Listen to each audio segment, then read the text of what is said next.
continue on our getting to know you episode, which just kind of turned into us talking. Yeah. To be honest, I did. It kind of worked out though. Yeah, it worked out. We eventually got it back on track. For a while there, it was just like... We were excited. It was just like, oh, Matt's wonderful. Well, I mean, or Hugh, whatever. Hugh. Everybody knows that I use both names. Right. I've been called both on this show before. But everybody's like, oh, Hugh's wonderful. Oh, thanks, guys. Thanks so much. I'm an alcoholic. But you got the good stuff now. I do. I You've love... upgraded. Plus, you make your own meat. Yes. I haven't done it in a while. But it's because the last one that I did, and again, this is turning us into us just talking for a little bit. But the last one that I did was supposed to be fucking great. It had grapes in it, it had apples in it, it had a whole bunch of shit in it. It was gonna be great. And then my airlock fell off. Oh no! And not only did it turn to vinegar, and I don't know if it actually did, because I'm not going to go taste it. Right. Especially after the way that I found it. It's vinegar, but it's got sugar in it still. Right. It was vinegar? infested with flies. Oh. So I was not going to try it. Nope. The flies can have it. Yeah, so I was like, okay, done. This is a failure. This is the first failure that I've had. That's not bad, though. Yeah. So No, it's not bad at all. But I will do it again. It's just I kind of had my heart broken at that one. Well, there's always another trial in it. Yeah. But you guys got anything you want to talk about with introductions and how our seasons went? Yeah, I'm very glad that we're all three at Asylum now. Yes. I did mention in the episode there's a way to get me back in the hotel. Well, I think that's the same way for all three of us. That's the way to get all It three of us is. to the hotel. Yes. I don't think Rich would like hearing No, that. he wouldn't. I apologize, Dad. I apologize if you listen to this. I apologize, But I will reiterate, I am eternally grateful to Rich, whether I'm working for him or not. If I move away from him, if the opportunity or the desire for me to leave wherever I go to comes up, I will be right back with him again. Yes. Oh yeah. Rich and Janelle make it home. Yeah. Rich and Very much. The way I said it, and I've been very tight-lipped about this, but considering the circumstance and everything, we're bringing it back, bringing the show back. I'm gonna say it. Hotel was and is home, but it never felt like family. Right. It kind of hurts to hear. Yeah. Yeah. Hotel was home, but it wasn't a family. And it might be because I work line, so I don't have a scene technically. Right. But Asylum doesn't really feel like home, but it feels like family. Right. Right. So I have a really hard decision. Right. I mean, when I first started at Asylum, the first person that talked to me other than Aiden, because Aiden knew me, was Janelle and Penny. Janelle, Penny, and Zephyr were the first three. Mm-hmm. And from that point on, I was like, this is home. Mm-hmm. This is family. And, we took that season off because of the baby. And we missed it severely. Mm-hmm. But it's one of those we couldn't... That year we got to take my oldest through. Yeah. It's her very first time going through. Mm-hmm. And the one that stands out to her, obviously, Shane. Yeah. And his clown in line. Because she's absolutely terrified of clowns. He didn't do that as much this year. I don't think he did his clown that much. No, he didn't. He did the Scarecrow a lot. Yes, he did. Scarecrow was great. That. Before we get too much further into this, we should unplug that, because I noticed listening back on the first part. Can you hear it? Yeah. I didn't think you could. You can. I just unplug it. There we go. Alright. I might edit that out, I might not. Fuck it, behind the scenes. Yeah, there you go. So Shane. He did really... He did Scarecrow mostly this year. I'm going to... I don't know if I should, but I'm gonna, probably. There is one aspect that did kind of get in the way of me enjoying myself at Asylum a little bit. And it's nobody's fault. But technically it's people's fault, but it's nobody's fault at the same time. Right. And I blame Hotel. Their fault. I'm so used to dirtiness. And not to say Asylum isn't dirty. I mean, it's outside. Right, we're outside, so... But I'm talking about, like, costumes and makeup and stuff Right. like that. I'm not saying that they're not dirty, but I'm used to more. You're used to Right. dirt, grime, and everything. Yeah. So, and it's because it's not... I mean, Asylum's not hotel. So Right. I can't blame them for that. But it has fostered that mentality for some people that they don't want to get dirty Right. as much. And the reason I'm bringing this up is during our photo shoot, we were asked to get a little bit grungier. Right. Yeah, because it'll look nice for the camera. Right. So I was offering to do like teeth stain on people and stuff like that, and a lot of people turned me down. They eventually came back to me and Right. said that they would do it, but a lot of people said, no, I don't want that on my teeth. Yeah. And I understand. But that's what started sparking this idea in my head that I missed the grunge. Because for comparison's sake, there are people saying they don't want teeth stain on them. I have full teeth stain in. I'm completely like covered in shit. I had Laster put extra shit around my mouth to accentuate my drool. Right. And then I continued, for those that don't know, I drool black shit. He does. And so while we're preparing for photos, you guys weren't there, I don't believe. No. While we're preparing for photos, everybody is talking about what they're going to do for the photos and whether or not they're doing more grungy shit. I'm off in the corner drooling down my arms and rubbing it into my skin. So, again, it's no one's fault. And eventually I got over it, but I did miss the grunginess, and it kind of got in the way of me enjoying Asylum at the beginning. Right. Right. But I came around. Right. Because again, it sounds like our year in general was kind of rough for all three of Yeah. us. For different reasons. Yeah. Like, you know, like I said, in the episode, this season was very much needed for her after losing Grandma and everything. This season, I was able to let out a lot of stress that I didn't get to the season before because we weren't there. Mm-hmm. And, you know, I mean, I still could use some more, but... The season was needed for me too. Oh, yes. Which, I didn't get a lot into the episode, and I've hinted at this in season 1, but I never outright said it. I was on the brink of retirement. Yeah. Yeah. I was ready to call it quits. I was done. Gribbons had burnt me out. Because we had talked about it, and you said you had one more season at Hotel, and then you were retiring, which would have been this season. I said I have one more season at Hotel, and then I will consider retirement. Right. Because I wanted to make it an even 10 years. I'm not even considering retirement right now. Which is amazing, Yes. because we don't want you to retire. So, but to give people an idea, that's where my headspace was at the beginning of all this. Right. I went to Asylum at the end of the year, and I was like, this is fantastic. I love, like, my spark was back.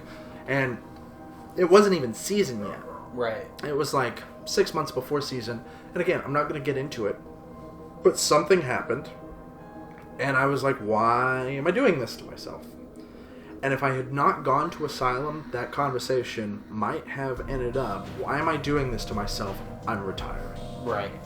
And I know I didn't get into it much either in the episode, but this season at the start of it, how I brought up that I was kind of losing that spark, you know, there was a point where I did feel like I was done after this season, and then at the end of the season I was like, no, I've still got it in me, because I was like, I've got maybe one more season, because next season we're bringing my brother in to the haunt, and that excites me, and I want to be there for his first season. Look, if you're not going to let me retire at my 10th year, you're not fucking retiring at your 6th, okay?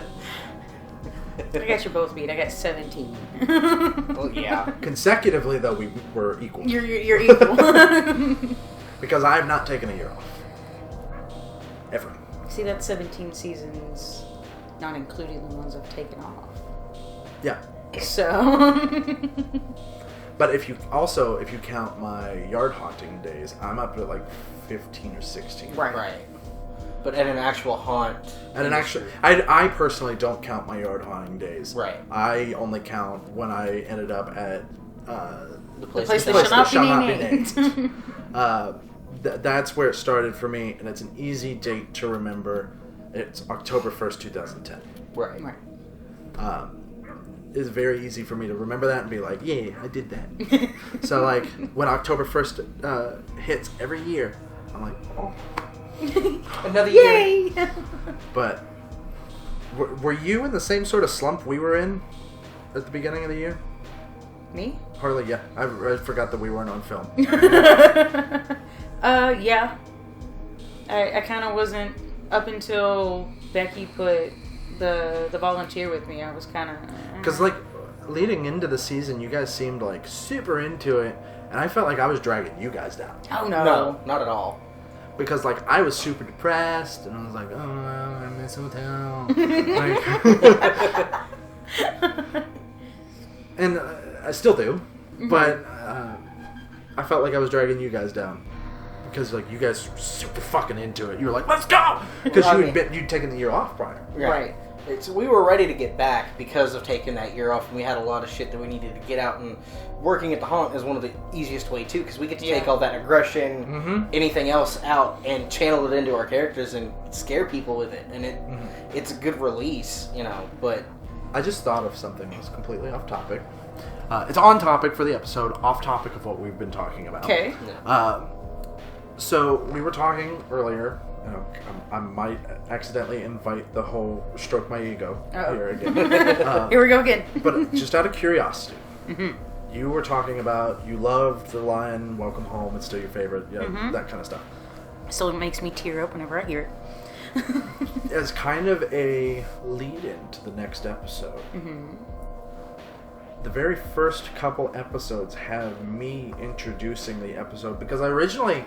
I wasn't meant to be on the show. I was meant to just endorse it. Right. I was supposed to just be the voiceover for the beginning of the show, and I wasn't going to be on it. So the first episode or two has me on there, and it ends with Welcome Home. Yes. What was your reaction when you heard that? I cried. I loved it. Because I edited it, too, to make it sound extra nice. Yes. I loved it. I mean, I never get tired of hearing you do your Cribbin speeches that you have. Never. They are one of my favorite things to hear whenever I come over and we hang out, you know. I just love it, yeah. Just solicit me to do it. Like, just get a tape recorder and, like, go to bed with it. Yes. Yeah, I haven't thought about it, honestly. Because the whole speech. Again, leading into the next episode, which will be covering our season 1, I was rewatching and re-listening to all of them, except for the podcast, because they're like an hour and a half long each. Yeah, some of them are kind of shorter than the rest. Like 45 minutes, but still. And I was going over the one that we had with the Kentucky Podcast Massacre, the old Kentucky Podcast Massacre, because I'm part of Kentucky Podcast Massacre now. Which we're still in the talks of getting us on there too. And I remember Ruth being like, he needs to do my voicemail, and I was like, yes! I mean, I'm drunk enough. Let's do it. I was actually pacing myself very well on that episode. You were. I was drunk, but I was pacing myself very well because I was hosting that episode. Yes, you were. And all the shit that I was talking about was on a Word document. I had to read. Yeah, you did. So, whenever things would start to get a little cross-eyed, I'd be like, I need to slow down. Hold on.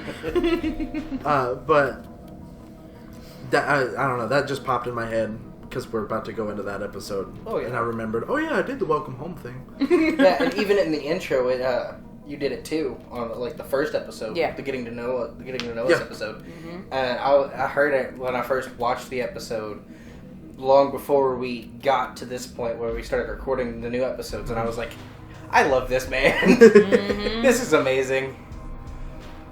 Yeah. Only like 14 minutes in, guys. Woohoo! We spent all of our talking points in the episode. Right? Well, I mean, I guess we could go into more talking about some more of our characters that we have.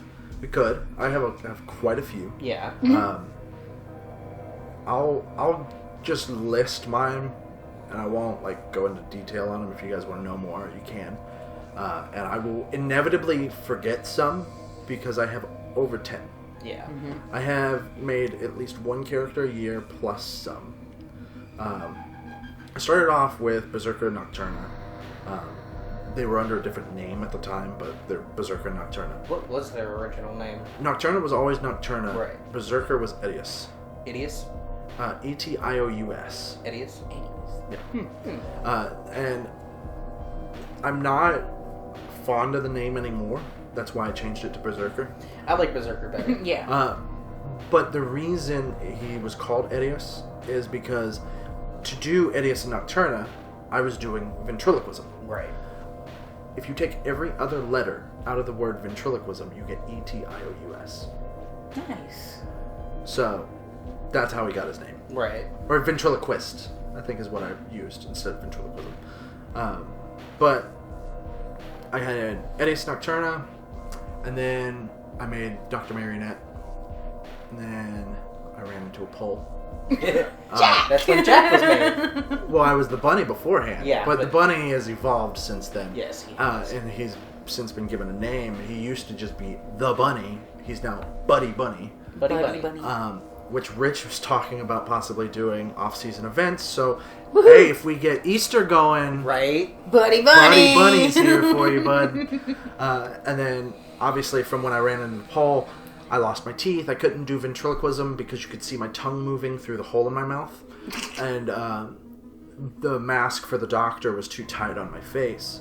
And I obviously wasn't going to be the bunny again. Because they threw the suit in the trash. They told you no more bunny. No more bunny. And I defied that. You did. And then, so I created Jack. And I literally created Jack the night after. After Jack...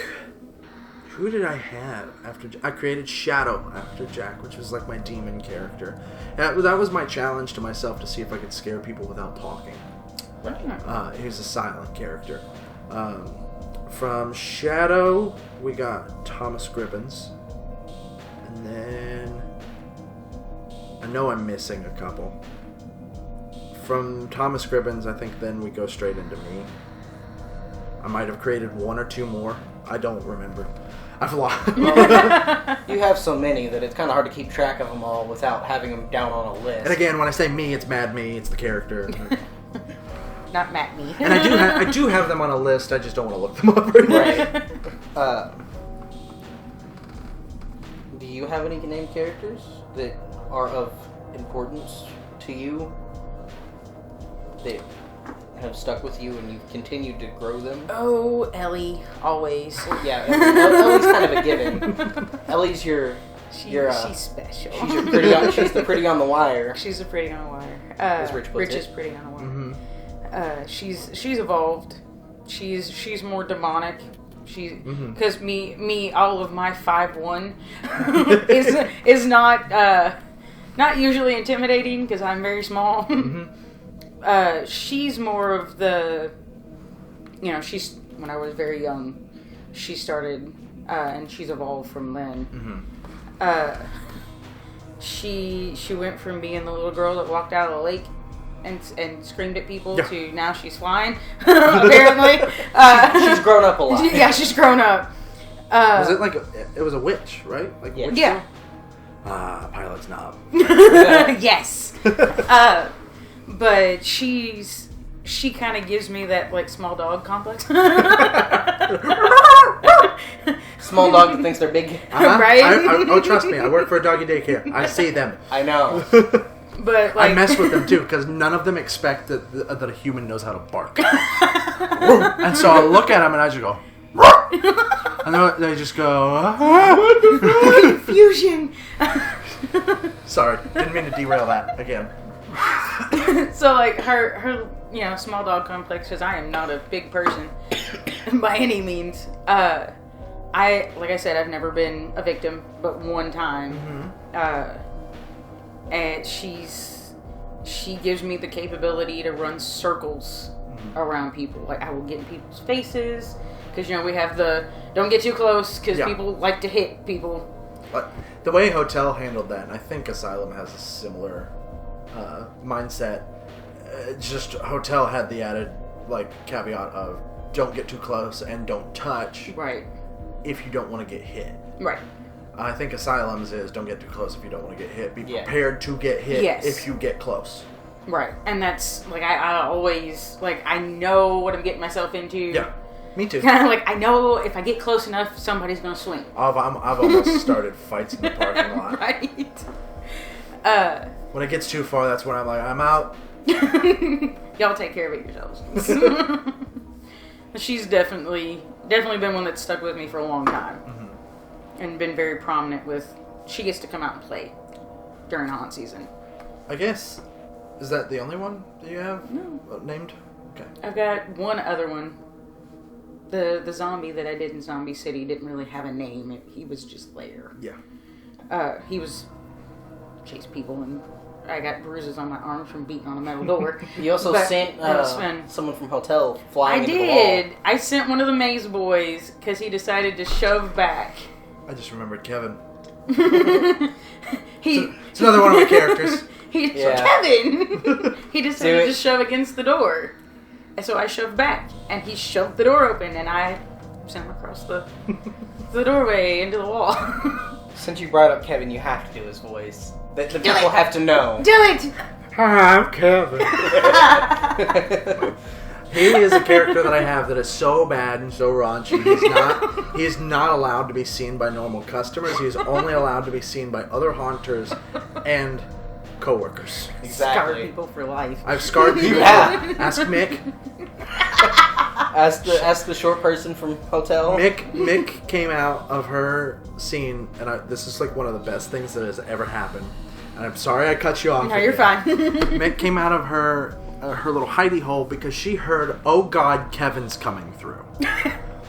To give context to those who don't know, Kevin. We are at Hotel at the time. Kevin is the name of the guy that owns the place. I created Kevin, spelled Kivyn. I created it kind of like a spoof of Kevin, but it's not like based off of him at all. No. It's not. It's all made up fun. It was just like, hey, wouldn't it be funny if I named it Kevin? Because Kevin, like, that's... Right. And so, Mick hears, "Oh God, Kevin's coming through." So she thinks, let's step up the game, because the owner is about to walk through. Which is always fun to try and... busts open the door to, like, start chasing down Kevin, and instead she gets, "Kevin." I've already passed her at this point. So she pops open the door and goes, "Ah! Ah!" Because she just sees cheeks. To give you an idea, bare huge cheeks. To those who don't know, Kevin, pretty much his entire costume is a banana hammock that's shaped like an elephant. Yes. And inside the banana hammock, because I'm wearing a cup to make sure that I don't flop out, so I don't actually use the banana hammock the way it's meant to be, inside the banana hammock is a vibrator. And so she just sees cheeks, and I turn around and she hears, "Hi, I'm Kevin." And she just closes the door and cries. I'm pretty sure she cried. Your other bit with Kevin was "Feel my good vibration." So yeah, with a vibrator in the trunk of the elephant. In the trunk of the elephant, people, I'd walk up to them and be like, "You want to feel my good vibrations?" And they're like, "No, I don't." I'd be like, "Feel it." One time, I walked up to somebody and I was like, "Feel my good vibrations." And he's like, "No, no," and I cornered him and I rubbed it all over him, and he's just like, and neither of us realize that it's not vibrating. And so I when I realized it, I start like tugging at it, and it looks like I'm just tugging at my dick. And what I'm actually doing is I'm just trying to turn the thing on. You turn it to turn it on. Right. I didn't realize it's turned on. The battery's dead. And I play it off flawlessly. There's video of this. There is. That will not be seen. I've seen it. But it will not be seen on this YouTube No, channel. no. That will get a nudity violation. But there's the moment where I'm like, "Feel my good vibrations." The battery's dead. And then I just walk away. And he's like, "Huh?" I'm so confused. Okay, continue. I'm sorry again. I just had a moment where I knew I was forgetting characters. That's a big one too. Yeah, that is a big one. You can't forget Kevin. No, you can't. Not once you've seen him. I'm scarred by Kevin, and I am Kevin. I know. Okay, so the third one kind of happened, well, since I started at Asylum, like, the younger people have called me Mama Harley. Mm-hmm. So that's been a thing since I started at Asylum. And this year, I got to work really close to Skeeter. Mm-hmm. I love Skeeter. Yes. I said it in the episode. I'll say it again. I'll say it every day. I'll text it to him every day. Love Skeeter. I love you, Skeeter. We all love Skeeter. Leave your girlfriend for me. Yeah, no! I mean, he might. I don't think she would have a problem with it either. Look, I'm open to a 3-way relationship. Oh, God. If you're listening, Skeeter. This is not a dating site. Stop. If you watch the rest of the episodes, yes, it is. Yeah, it is. You tried to get with Granny Four Barrels, okay? Hey. I tried to get with Granny Four Barrel, but we also had a dating segment. Yes. Oh. Yeah, did you not get to that part? I think it was in the last episode. That's Yeah. right, you did. I almost forgot about that. BooTv dating segment, BooTv. BooTv. Yes. We need to make this site. Oh, no. I'm in. Let's go. Let's Me do and it. Skeeter, hook up. God. So Skeeter is in the scene prior to me. Mm-hmm. So he's in PSA. I am the scene after him, but there's this big space in Yeah. between us that we're able to kind of commingle. Yeah. I am inside my scene. And he comes out the inn and starts screaming because he doesn't see me. So he starts screaming, "Mama!" And I walked out, what is wrong with you? And there came Mama. I thought you were about to go, Mama. So I mean, it happened. He comes to me after the group goes through and he goes, "Is it okay if I call you that?" I'm like, "Well, it's already happened now." So that one kind of came up this year. Mm-hmm. So I had, my 5 boys in there, and then I had Sam with me, and then we had Miss Cheryl after. I've heard of Miss Cheryl. Who just happened to freak one of our security guards out tremendously. Oh my God. Ben was terrified of Miss Cheryl, and it was a beautiful thing. So Ben would come through my scene, because I'm like, Scoob was right after us. Yeah. So he would walk through my scene after groups, and he would stop at my last door and go, Look around. and then he would go through, and I was like, He'd drop his head, too. What is he doing? Because he would always wear a hat. Mm-hmm. I was like, I don't understand. Becky comes through, and she's like, I may have mentioned that to Scoob that he creeps the fuck out of Ben. Because Scoop was like, why does Ben never look at me? It's like, he won't look at me. He won't talk to me, nothing. And Becky was like, you terrify him. And he was like, And he was like power walk. Like I watched him once. Like I followed him kind of through like our little dark hallway at the end and watched him, and he like power walks down that hill. right past Scoob. Right past Scooby. And Scooby's like, but, aw. So that was great. So is that all of yours leading up, or have you forgotten? Have you forgotten your Kevin? No, I don't think I have a Kevin. So while we were talking about our characters and everything, which I know I just kind of listed names for mine, but still, I think I've gone over most of mine at one point or another, and I probably will later. But I just thought of another subject we could go over, which would be, do we have plans for next year for any of these characters? Because I know I do. Yeah. So before we get on to that, like I said in the episode, Percy has evolved. Percy will always continue to evolve, just in case I end up back in Zombie City, because that's my go-to for ZC. And my last year in ZC, one of my favorite nights happened with Aiden. She was actually coming through because it was her birthday, and she was exhausted, so she was giddy and chewing on the Paragon badge. Well, the end scene, there's the little turnstile that you would exit out of, and you had to have your security badge to get out. Well, someone always in the group never had one. Well, I made this scare, and it got shouted out by Scare Factor that season. Well, originally I was busting into the door for the little pod that they would separate the person that didn't have the badge from. Well, it evolved into me climbing up in the corner and perching up there. Well, I perched up there. She gets shoved in there. I drop. I'm right in front of her face, and she just busts out laughing. And I follow her out, like chase her out and everything. And I start talking to her, and I asked her how she enjoyed my scene. She was like, I have not seen Vertical in years, and I absolutely fucking loved it. I was like, yeah. Because the way Aiden said it, and I agree now that I've been on both sides of the spectrum, when you're inside of a building, which in that case you were, but when you're inside of a building, you have to think vertically. When you're outside, you got everywhere. You have everywhere, so you mainly think horizontally. Mm-hmm. Right. And I'm even outside, I still think vertically, but I've been told... Where can I get up? I've been told it's a lot easier inside of it. Right. Oh, yeah. Because you're more cramped, you have more places to kind of perch yourself on. Yeah, right. Depending on where you're at. In the woods, you might have that opportunity too. This past season, being in the junkyard, I could have gotten on top of cars. Yeah. But I was told by Rich, no. And I'm like, but it's my thing. I'm not going to get hurt. I've done this for a while.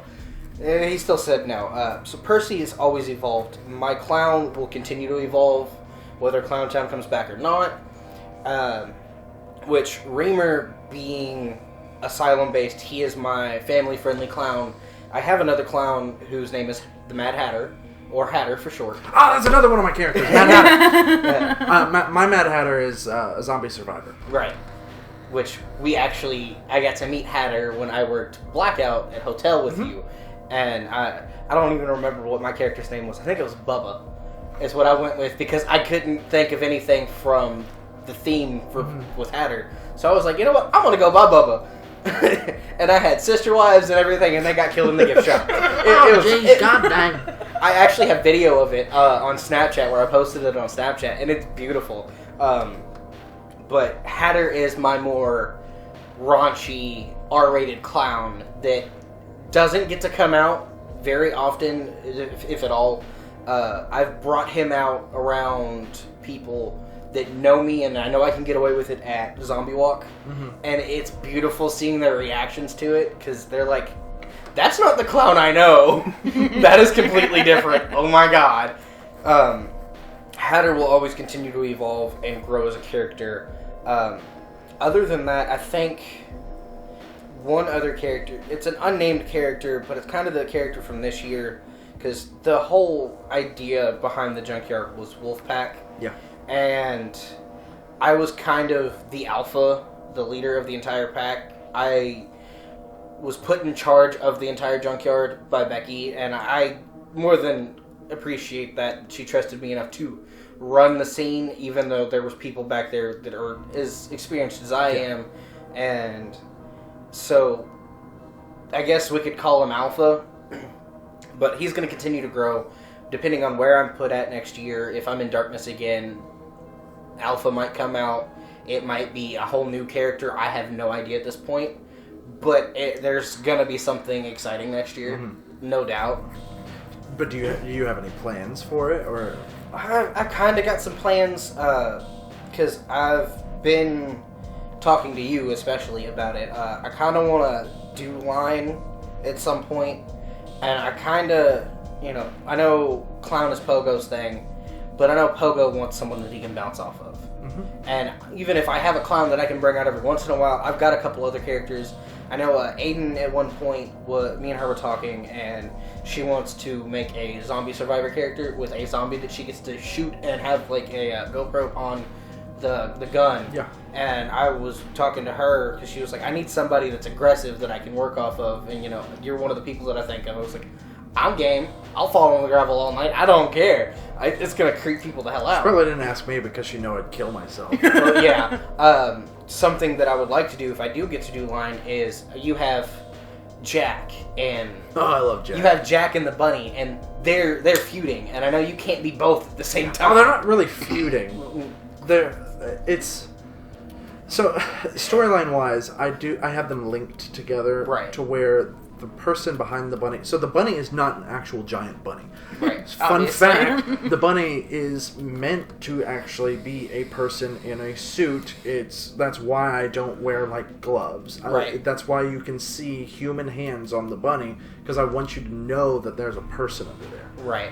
So storyline-wise, I have them linked to where the bunny is the cause of Jack's death, that kind of stuff. But they don't have like any malice towards each other. Right. It's just a fun inside joke because it's the bunny is how the bunny is how I ran into the pole and then created Jack. So it's kind of funny that right. But I would like to eventually, if I do get to work line, be the bunny and me and Jack go at it. Yeah. Because I think that would be beautiful. Throw my trash can. I will. And then I'll get out of the trash can and beat the trash can up. There you go. Exactly. Okay, you're already a buddy. So I'll fight the trash can, then I'll dance on a pole. So your plans are, from my understanding on how I'm hearing this, is kind of mostly go with the flow, see where it happens, but you have an idea of where you want to end up. Right. I kind of do, like, darkness or line would be great for me either way. And the reason I want to do line is because I want to see the outside. I want to see what goes into going into line, and the outside not being stuck in a scene. Because I want to see the outside world. Well, I mean, yeah, because trapped in the tower with my evil stepmom. I'm trapped in the woods. I'm trapped in the woods with Mama and Rat. I mean, getting to see the difference from... I did not keep you in the woods, not at all. Getting to see the difference from being out in the woods in a scene versus getting to roam about in the queue lines and the midway. It's a little different. I can tell you from experience. Right. And I know already that it's going to be completely different because there's more room to roam and you have more interaction time, which obviously has to amp up makeup and you're 100% in character all the time. Exactly. Except for when you have those rare moments where you don't have anyone around you, and but those are rare.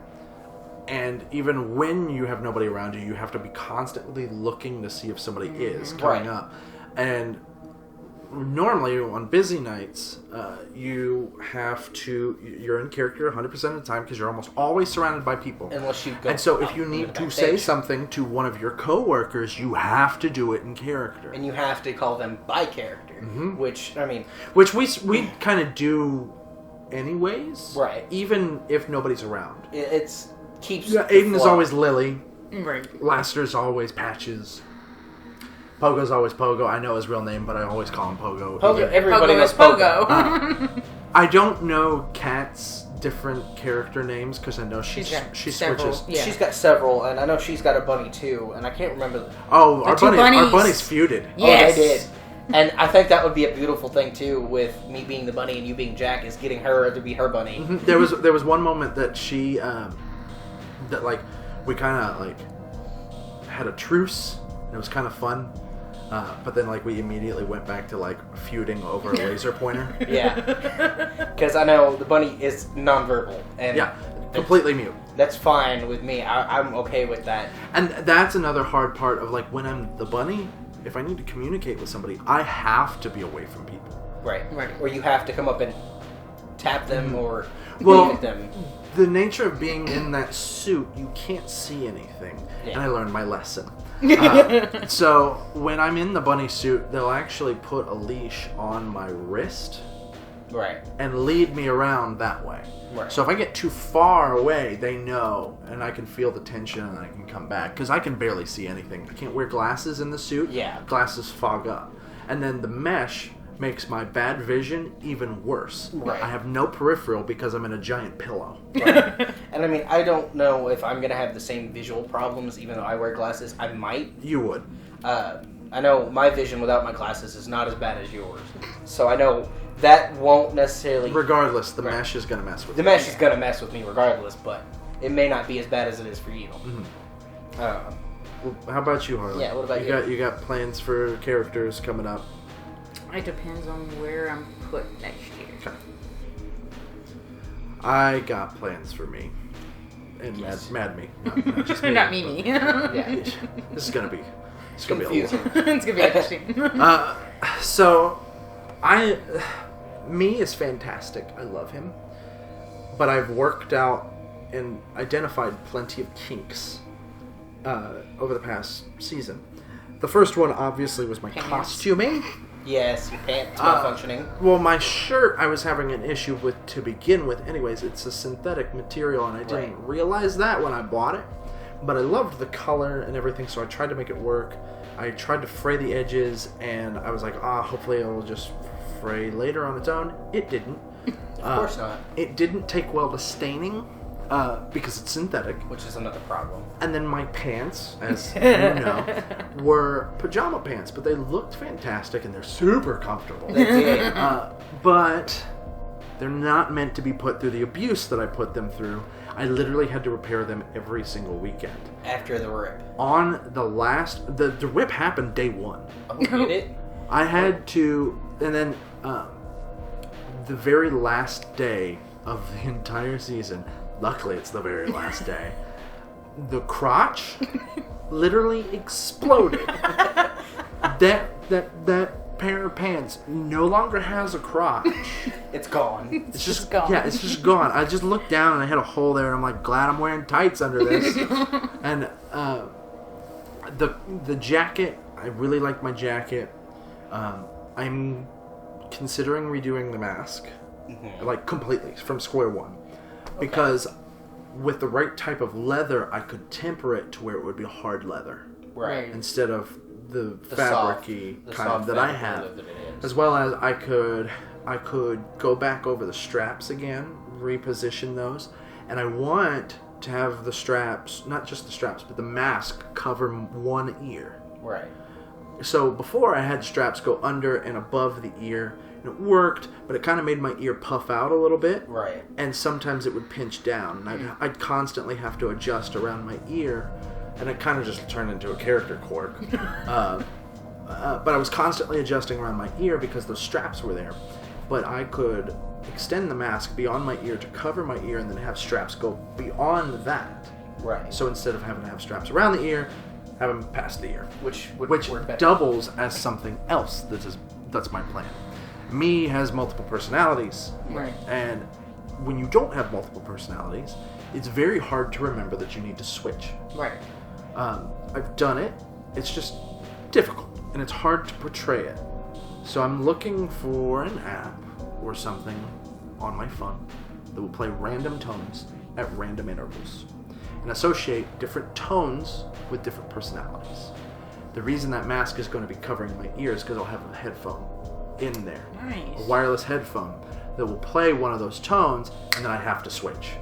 If I'm in a situation where switching isn't necessary, or if I think, I could do this instead, I'd do that instead of what the tone's telling me to do, but it would give me a baseline. Right. Right. But It'll help you with your switching. yeah, so that's my those are my main plans, as well as I'm learning to slide. Have you also considered one of the hand clickers too? What about them? For the switching, something to practice with until you can find an app with the tones. I mean, I got a good amount of time. I'm literally working on my costume and everything right now. Right. I started the week after we closed. Right. And I mean, I know you got a good amount of time, but I didn't know if that was something you had thought of. Not really. Because I don't want to put any effort into it on my part. I want the Switch to literally dictate itself. I don't want to have any input into, I should switch now, and then click it, or something like that. Right. I want it to just tell me what to do. Okay. And I might not even be able to do that, depending, because it might inhibit my hearing too much. Maybe. But we'll cross that bridge when we get there. Right. It's a trial and error thing that you can do before season when you find an app to work with. And a big problem I run into with my current phone, I don't know, I might have a different phone by that point, but with my current phone, when things get cold, my battery dies. Yeah. So I might run into issues there with trying to keep my phone alive so that I can keep switching. But those are my big plans for me next year. I might have other plans for other characters, depending on what happens. Maybe Thomas Gribbins, maybe? Hopefully. Depending. Yes! But no promises on him. Right. But is that everything y'all want to say? Because we're coming up on like 45 minutes. We did like 50 on the actual episode, so I think we can cut this one a little shorter. Yeah, I think that's about it. All right. Do you guys want to do the line? Because, like, I don't chug the beer anymore. It's not as important for me to do it. It's still your show. True. That's yours now. Again, glad to be back. We did the first episode of BooTv. Now we're doing the first episode of BooTalk. We're actually doing it the way that it was always intended to be. Instead of having it be separate from BooTv like it was before, we're doing it where it's a continuation, and that's exactly what it was meant to be. I'm glad to finally be here. So, as always, stay spooky, my friends.